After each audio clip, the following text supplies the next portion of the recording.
What does it mean to be human? The word human comes from the Latin root homo, which you find in words like humus, which is basically soil. The ancient Romans thought of us as soil beings. In episode 13, we talked about how the microbial life of soil constitutes Earth's highest technology and how substitutes are very unlikely to be found in the near future. In episode 14, we discovered that the lifespan of civilizations is equal to the soil depth divided by the net rate of loss, and indeed we are losing topsoil at a precarious rate worldwide. We are bound to the soil, and we have lost so much, an area equal to India and China since World War II. If we want a permanently wealthy civilization, we need to ask, what does the soil need from us? Cities, designed like modern Edens, for economic and ecological abundance. I'm Kev Polk, your guide to Edenicity. Welcome to episode 15, our third installment in the Soil Trilogy. If the last episode was like the Empire Strikes Back, then this one is the Return of the Jedi.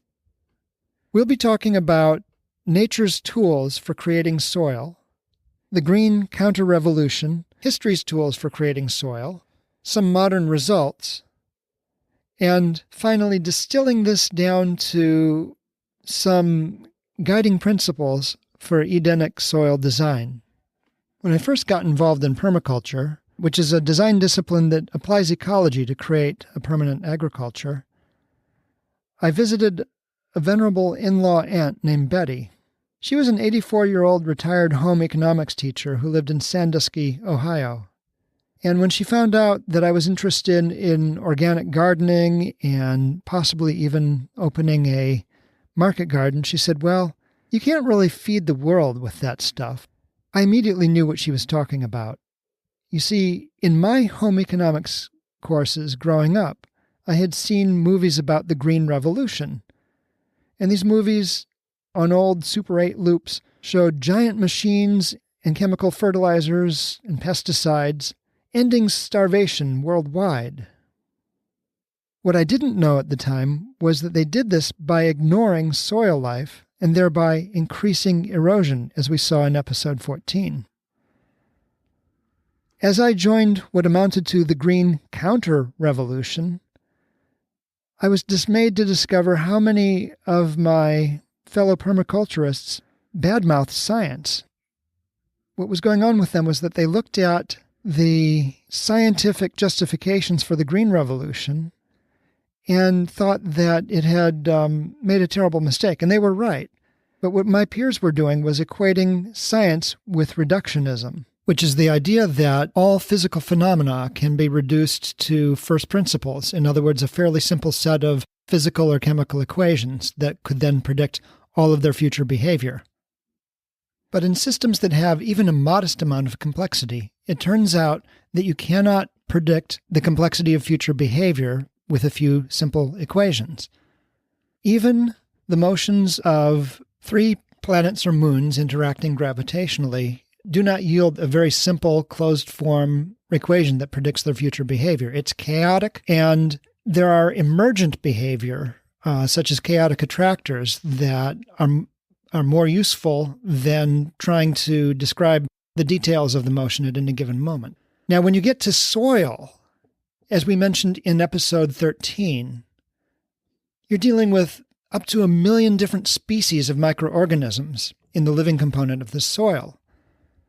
And so the emergent or holistic behavior of that system is really the only thing that we can deal with, because even the math to describe what's going on between 2 or 3 different species would be too hard for us, and describing the interactions of millions of species would be nearly impossible. And so we have to look at emergent behavior, like their overall ability to self-regulate and to maintain an environment that is suitable for their continued survival. Even my colleagues in physics and planetary science sometimes laughed at organic agriculture because, in their minds, soil nutrition was just a matter of nitrates, phosphorus, potassium, and a handful of other chemicals. The physical structure of soil reduced to a passive sponge. We all kind of had this attitude because it was fed deliberately by the Green Revolution film strips back in grade school. But this view of soil does not stand up to scientific scrutiny. Again, refer back to episode 13 for details. One of the ways to manage the actual complexity of the world, and yet still be informed by science, is to use heuristics or rules of thumb. So let's examine the heuristics that govern soil creation in nature. Now, when I went from backyard gardener to market gardener, I found that I had to completely change my soil strategy because of the huge volume of material required for commercial production. I couldn't simply sheet mulch on a large scale, though I tried. Now, sheet mulch is where you lay down a weed barrier such as paper or cardboard and pile it with layers of carbon and nitrogen-rich material such as unfinished compost, straw, or leaves. I especially liked maple leaves, which rot down to excellent garden soil over winter. Now, I'm kind of chuckling at this whole idea that I considered market gardening to be this vast enterprise because by modern farming standards, my property, which was less than a hectare of cleared area, really doesn't count for much.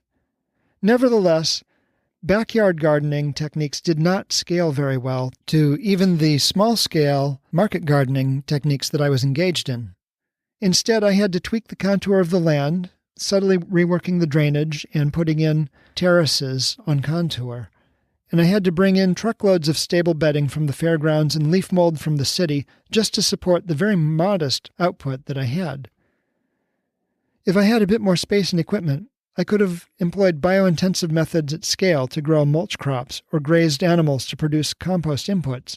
Like I said, it was a very small setup. The point that I'm making is that the correct strategy will depend on the scale.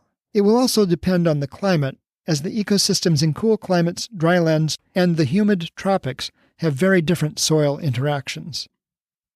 According to Jeff Lawton, the director of the Permaculture Research Institute in New South Wales, Australia, nature can produce soil in the following ways, from most to least productive. First of all, there are the saltwater marshes. Second, shallow lakes and ponds. Third, leaf litter in deciduous forests. Fourth, tight-packed grazing of grasslands. In other words, managed herd interactions. And fifth, garden mulch and compost. So these are the 5 tools from nature to build soil. Let's take them one at a time. Those saltwater marshes include mangrove swamps, and the problem is that people like to settle on the coasts, so most of these vital environments are imperiled worldwide. Edenicity therefore needs to focus on inland development and coastal reclamation and restoration. In episode 11, we used shallow lakes and ponds in humid climates in Zone 1 aquaponics and in Zone 2 and 3 ponds. The leaf litter from deciduous forests is good at holding in moisture, so native trees are integral to Edenicity zones 2 to 5 in all climates.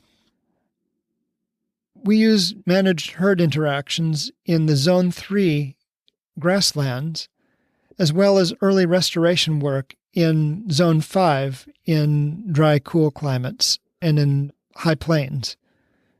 And finally, of course, garden mulch and compost appear in Zone 2 only in Edenicity.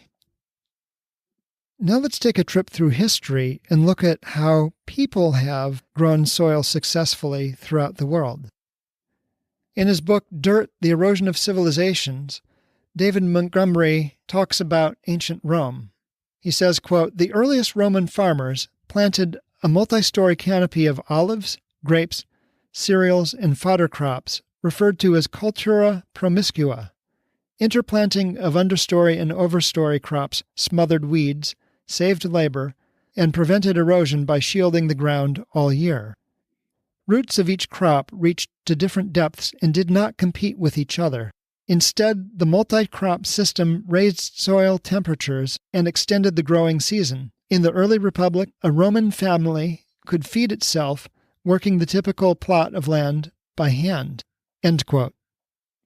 This is one of the best descriptions I've ever read of a universally good food system design. So the ancient Romans had it right to begin with, and eventually basically blew it by introducing large plantations and slavery.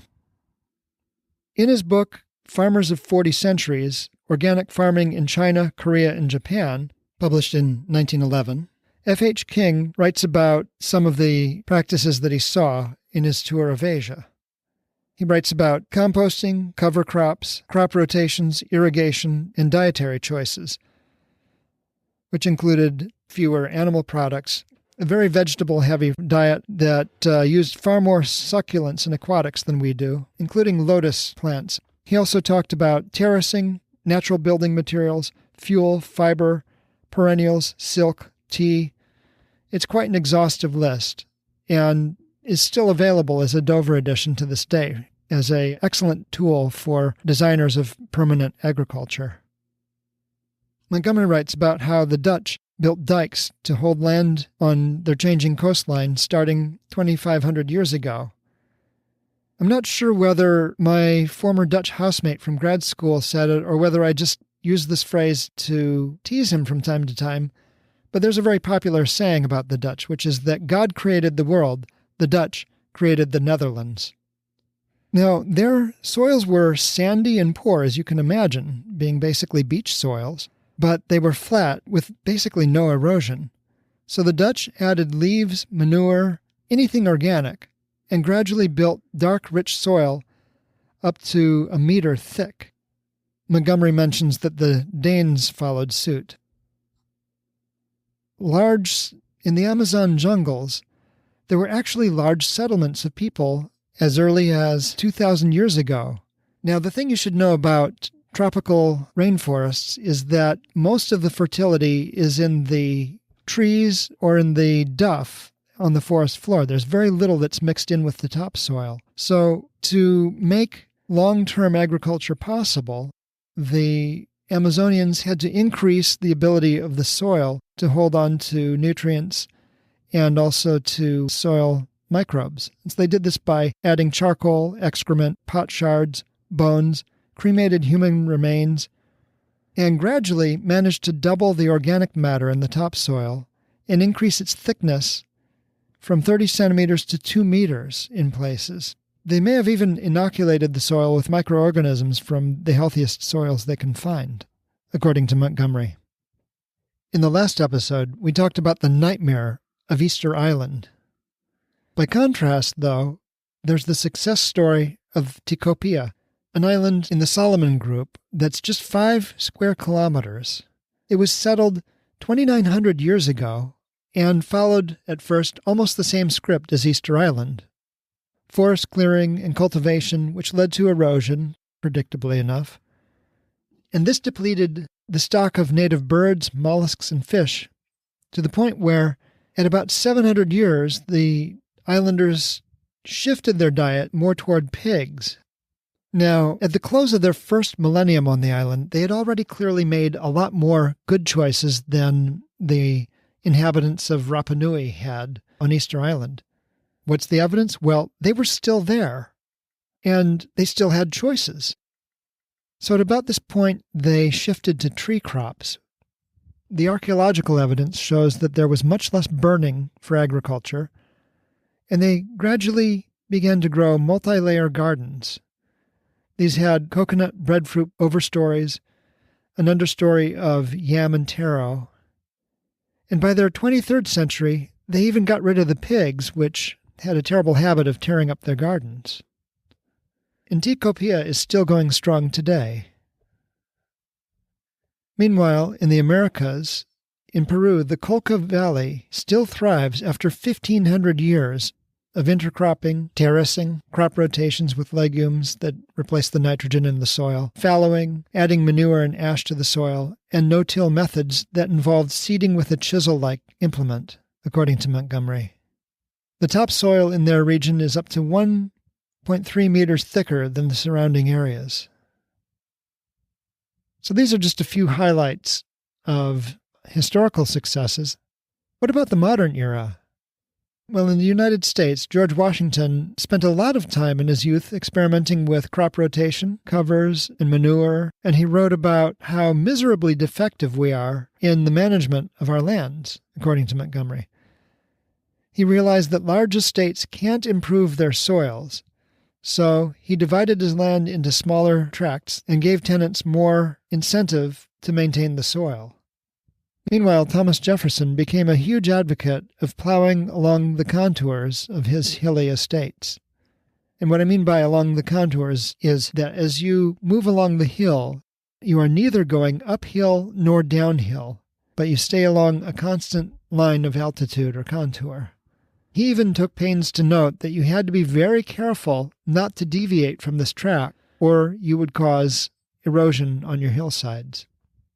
A couple minutes ago, I talked about how the Dutch built soils in Holland.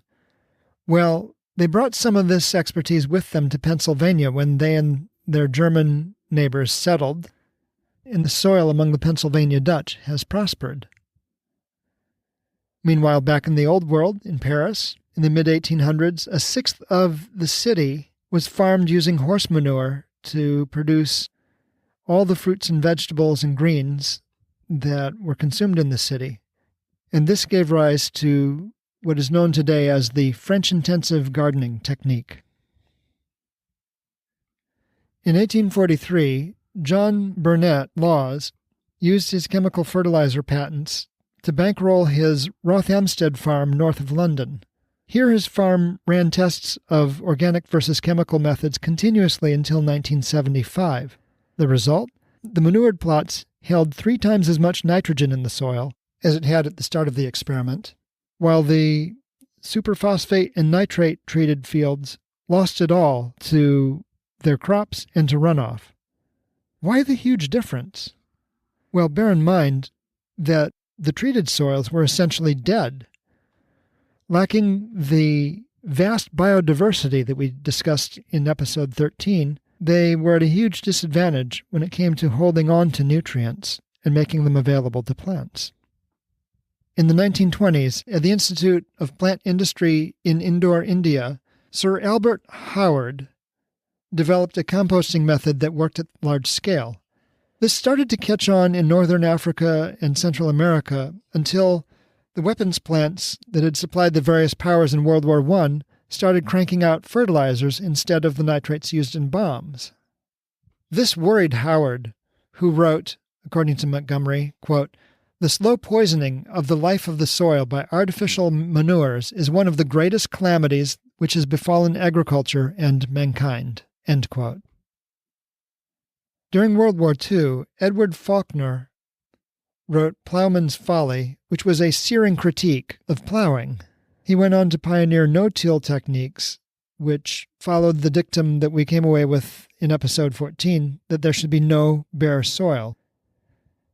When I was living in Athens, Ohio, one of the ironies that I found was that the best no-till techniques were hard to implement on the very small scale.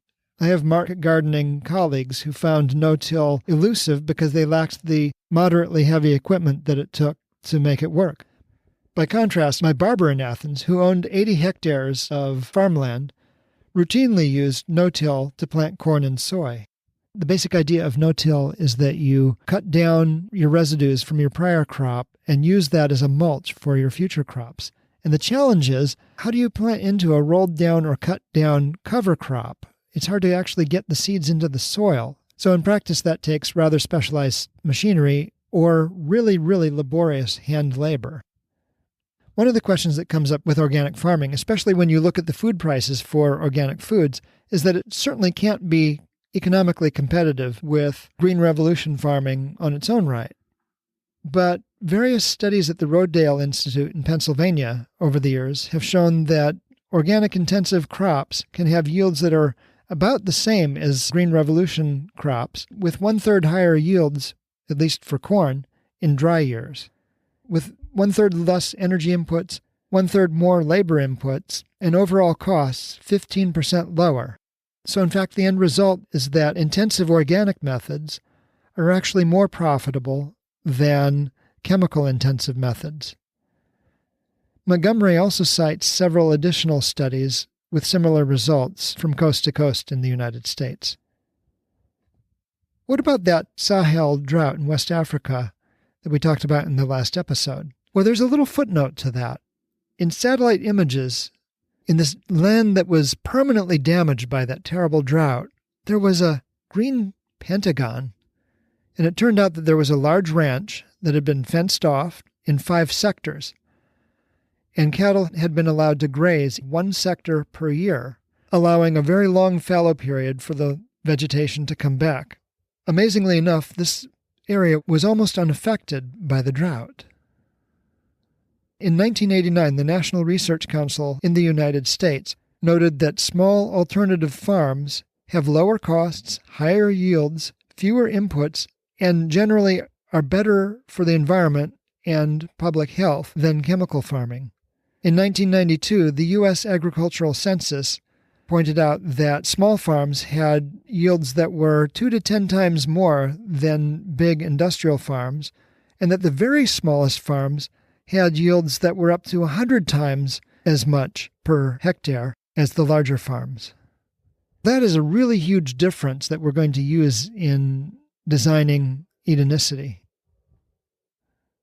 In my 2007 book, Gaiome, Notes on Ecology, Space Travel, and Becoming Cosmic Species, I wrote about what happened on Cuba during its special period in the 1990s. I'll just read to you straight from my book. Quote, Cuba, an island nation with 11 million people, once depended on income from cash crops such as sugar, which it sold above market price to the Soviet Union. The country was far from self-sufficient, importing most of its rice and other food staples and buying its oil at below market prices from the USSR. Its huge state-run sugar plantations were ultra-modern, using more machinery, chemical fertilizers, and pesticides per capita than the United States. With the withdrawal of Soviet oil in 1991 and the subsequent embargoes that cut 80% of its exports and imports, Cuba suddenly became a gigantic experiment in self-sufficiency. Energy-intensive farming came to an abrupt standstill and food rationing began. Before the food situation stabilized, the average Cuban had lost 13 kilograms. During this special period, Cuba decentralized its farms, allowing small cooperatives to grow and sell produce in farmers' markets, maximizing connections and diversifying supply. Diets shifted away from energy-intensive meat and dairy and toward more fresh produce, minimizing work and pollution. Permaculturists arrived from as far as Australia to provide educational assistance, especially in rebuilding the soils that had been depleted of soil microbes and other natural capital by chemical agriculture. In Havana, people began growing food on rooftops and any vacant parcel of land, which applied the permaculture principle of stacking functions. Soon, such Zone 1 gardening would provide half the vegetables consumed in the sprawling city of 2.2 million people. Today, that is to say in 2007, Cuba is self-sufficient in food, 80% of it organic. The nation uses 21 times less pesticide per capita than the USA, and yields are improving as its soils recover from past abuse. End quote. In episode 14, I mentioned the Dust Bowl in the American and Russian loess deposits. Well, China also has a large loess region, that is to say, a region of very fine-grained soil, usually from glacial till, moved around by the wind and deposited in giant heaps. The Loess Plateau in China, as mentioned in the previous episode, is the source of the Yellow River, which has sometimes been named in China as China's Sorrow. The area was absolutely desolate by the mid-1990s, when the World Bank and the Chinese government got involved in seeing if they could restore the landscape. They made the very wise decision of hiring a filmmaker, John D. Liu, to document the process. Now, perhaps another episode will go into a lot more detail, but basically you've got an area that's absolutely huge. It's about 3.2 million hectares, the size of, I think it's Belgium. It looked like a desert. There were few, if any, trees at all, and what little plant life that was there barely hung on. It was overgrazed. The population was terribly impoverished. Yet over the period of about a decade, working very closely with the local people, the government of China and the hydrologists that they were able to bring in and various people from the World Bank, were able to restore the ecology of the landscape at a large scale. And their strategy was quite simple and drew straight from our playbook from the last episode. They got people and cattle off of the hilltops and hillsides, terraced the lower slopes of the hills, and planted the hillsides in forest reserve.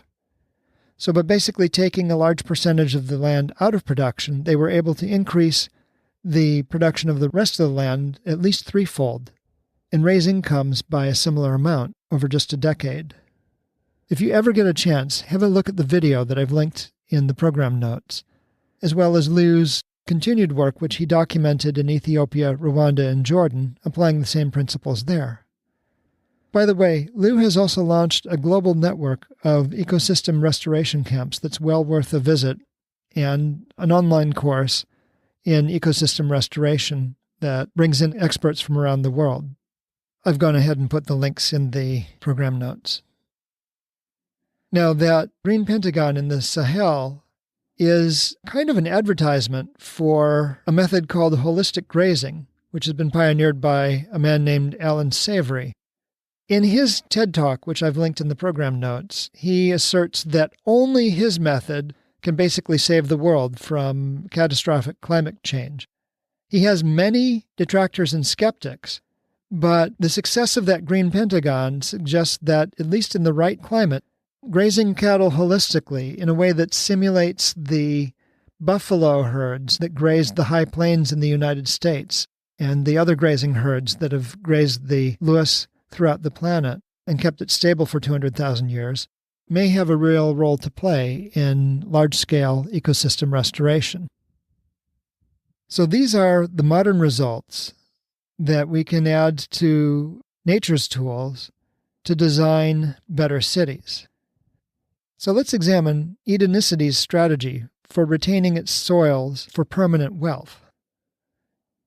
First, there's the location. Neither hills nor floodplains, and preferably, if you can manage it, on the loess. Montgomery points out that the loess areas of the world have relatively low biodiversity, but are excellent for agricultural uses. Second, let's look at the scale. Most of the food, as mentioned in Episode 9, is grown right where people live. In Zone 1, it's right on the rooftop of your building. And in Zone 2, that's basically the block where you live. Consistent with local control and finding the proper scale, I figure that some 8% of the population would be involved in agriculture or land restoration. This compares to about 1 to 2% in the United States today. But it also compares favorably to the 10% who garden at home in the U.S. and the 70% who garden at home in places like Russia. The aquaponics systems in the Zone 1 rooftop gardens would use 12 kilowatt hours per person per month, and this would be solar energy. And I'm using sort of middling figures for the yields, so I'm not even using the highest possible yields for those systems. And although you do have to feed the fish for an aquaponics system, for every pound of feed, you get about 30 pounds of vegetables, so it leverages your resources very well. And when you think about it in terms of natural soil creation hierarchy, the aquaponics tap into the highest fertility system available, or actually second highest. For Zones 2 and 3, I've plugged in just 4 times the standard agricultural outputs. This is well below the National Research Council's findings and the census figures that I mentioned from 1989 and 1992. So basically, I'm being quite conservative in estimating their capabilities. In Zone 3, we have cows on pasture, manuring the fields, as they have in every successful European civilization. And these would yield a few ounces of cheese per week per person and maybe a few ounces of meat per month per person. So the yields are quite low and quite in line with the very healthy Asian diets that King documented in his Farmers of 40 Centuries book. For the really hardcore carnivores, for quite some time, the restoration zones, Zone 5, would no doubt include some large-scale animal grazing, perhaps by buffalo. And although some people have made some claims that free-range beef has different omega-3 ratios and therefore different health effects than grain-fed beef, the jury is still out, so we'll know before too long whether there are any negative health effects involved in that. When it comes to nutrient recovery, which is to say waste recovery, the techniques that are available today in sewage treatment plants are perfectly sufficient. And so this could happen in the industrial zones of Edenicity. Here in Columbus, there's this product called NoTill, which has, for 25 years, been a mainstay garden product. And basically, it uses some of the solid wastes from the local sewage treatment plants, composted with yard wastes to become a garden amendment. Ideally, I think it would be valuable in the long term to dedicate from 1 to 5% of the villages in Edenicity to testing highly promising new ecosystem restoration technologies. One that comes to mind is EcoMachines, which was developed by John Todd and is currently operating out of Ocean Arcs International. And what an EcoMachine does basically is it converts sewage into flowers and fresh water. And it does it in an environment that reportedly doesn't stink. So again, I'd like to see that tried with the traditional waste recovery systems available as a backup, at least in the first few Edenicity installations. The final advantage of Edenicity, though, for agriculture is that it takes place in a city where it's easy to meet with other farmers, compare notes, get feedback, conduct research, and have access to educational institutions with their archives and research tools. I mean, I know what it's like working on a farm half an hour from a university library. Can you imagine working on a farm 4 minutes from the biggest library in the city and the biggest university as well? Anyway, the Edenicity design incorporates best practices dating back to the earliest and most successful days of the Roman Republic, and adds to them the no-till results of the modern era and perhaps some of the terra preta techniques pioneered in Mesoamerica to give us truly permanent agriculture. Along the way, it would also cut carbon dioxide emissions by 100% by design, as well as sequestering carbon dioxide in the soil. When you also include the Zone 5 areas that I mentioned in Episode 11, the net effect of moving to an Edenicity-style civilization is that we can sequester carbon 10 times faster than the world is currently producing it, or 4 times faster than we are here in the United States right now. Let's close by talking about the Edenicity agricultural workforce. As I mentioned in Episode 11, Edenicity might employ 440,000 workers in agriculture and ecosystem repair. This is 8% of the population, a far higher number than the 1 to 2% that you find in these sectors in the United States today.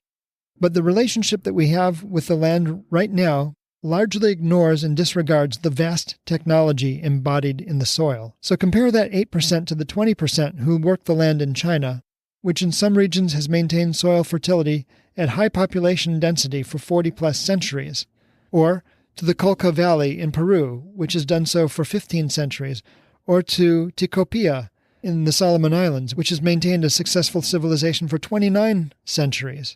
With a deeper understanding of soil ecology, we realize that agricultural workers are actually working with the highest technology ever. Think about that. The gardeners of the future may get their hands just as dirty as they do today, but they will be the highest of high-tech workers. If you enjoyed episode 15, please be sure to subscribe so you don't miss a show. If you haven't done so already, please visit the news link at edenicity.com to download a copy of the reference design. Until next time, I'm Kev Polk, and this has been Edenicity.